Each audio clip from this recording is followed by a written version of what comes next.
Actually, you mentioned two things there. One, you talked a lot about timing. Second, you also talked about education. So how does Tack GTM and ClubPF both come into these two things, both from a timing perspective, why now, and also from a education perspective, what does it actually educate, and how do B2B marketing professionals or go-to-market professionals actually gain from Tack GTM? Well, yeah, Tack is three things, right? There's three components of the business. There's this Tack Network, which is the HBO of B2B go-to-market. It just launched. We're super early, but that's our vision, HBO of B2B go-to-market. We put it out there. ClubPF is the membership club and community for people who want to learn the latest and most important go-to-market skills and strategies. Think of it as, you want to get into peak go-to-market fitness, come to ClubPF, right? That's the more education. And then Tack GTM is the on-demand go-to-market strategy and services side of the business, right? That's where we come in and get embedded into your company and help you with your go-to-market in a very tactical one-to-one way. And we have a whole team, we call it the crew of people that help with that. But like all of that is built on a foundation of something bigger than Tack. And that's this idea of people first go to market. And that's what HubSpot did with inbound marketing. And that's what Drift did with conversational marketing. And that's what we were trying to do at AirMate with event-led growth.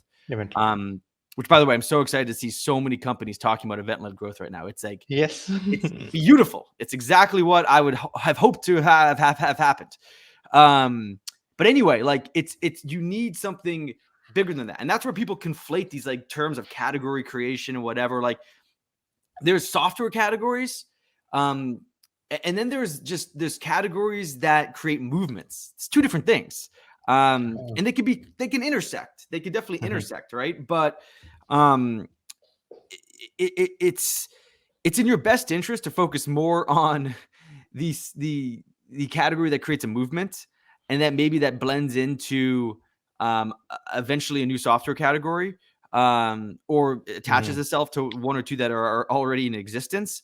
And for me, that's what Tack is all about. It's helping people understand this new evolved way of going to market. We tried to take all of the things that people were talking about: community-led growth, content-led growth, product-led growth, customer-led growth. There's 7 growth motions that we identified that are truly about how do you use relationships and partnerships to grow your revenue, to create the interest at the top, to capture that interest and turn it into revenue, and to convert the revenue so that through education, through just a great experience, that revenue you brought in, those customers, you convert them into just people that are so happy, so just delighted, so excited to be an advocate for you that it spins the flywheel, right? It's been because the flywheel creation was one of the last things I did at HubSpot with Brian Darmesh and a larger team. We updated the inbound methodology from this 4-step process to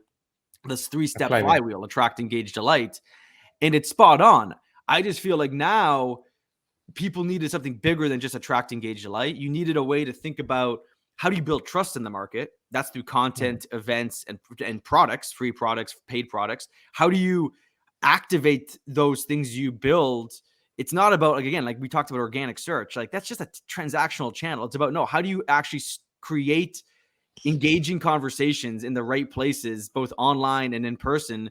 That's community-led growth. And then how, to your point, you said we built a community at Drift. We did. Drift Insider, that's member-led growth. Drift Insider was an awesome example. So was HubSpot Academy. Same with Sales Hacker and Outreach. Now it's GTM now. That's an owned community. That's a member-led growth approach. And then, of course, you got to partner with your customers and lean heavily into customer-led growth to do what I was just saying with the flywheel. So we thought that, like, look, this model, like, are you going to do all 7 things if you're an early stage startup? No, do not do all 7 things. That's insane. But once you get to a point, you will do all 7 things. If you look at all of the public companies, tech or not tech, they're doing all 7 things. And that's what we're going to teach more people about. We're going to teach people through real examples of, like, how are companies taking these things and applying them into their business model, and using them to grow at the end of the day, right? Like, I mean, HubSpot's taglines grow better. And yeah, I think this can be a way to grow better. Instead of going to market alone, you go to market together, and it's more human.